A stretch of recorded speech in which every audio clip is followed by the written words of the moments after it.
Balikan natin itong natitirang buto ng patani. Sa mga nakakang upload ko, madami nga nagsabi masarap daw ito sa bunga ng malunggay. Gawin ko sa pakbet, haluan ko na lang ng mga iba pang gulay-gulay. Kaya naglinis na din ako ng bilog na talong.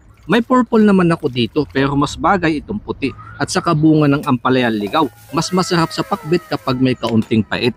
Tinanggalan ko lang ito ng buto dahil kahit maliliit, matigas na yan. Sunod ako naggisa ng sibuyas, bawang, luya hanggang sa mag golden brown. Naglagay ng baboy saka pinagmantika at pampaalat na bagoong alamang Tagalog style. Saka pork cubes pampalasa, binudbuhan ng paminta. Pinatuyuan ko lang ito at nagpakatas ng kamatis. Nang maduhog dito ko na isinama yung buto ng patani.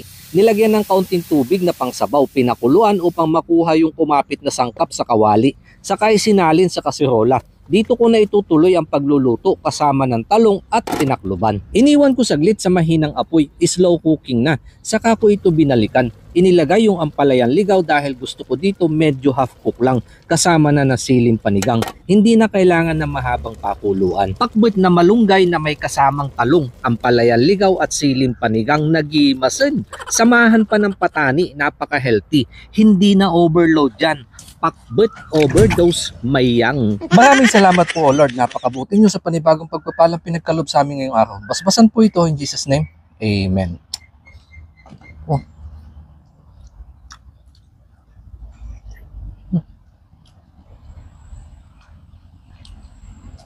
Hitik na hitik sa gulay. Hindi na ako naglabas na sausawan.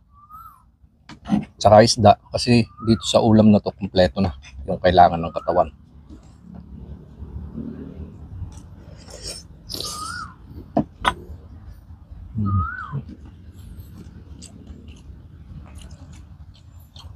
To the hagod mayang.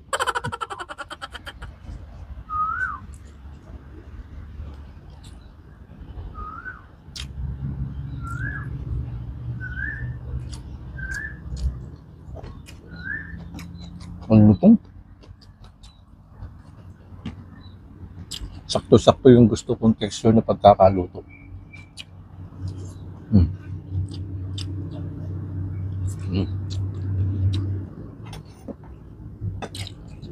Meron naman kaunting sabaw. Pampadulas ko sa kanin.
Di masoy.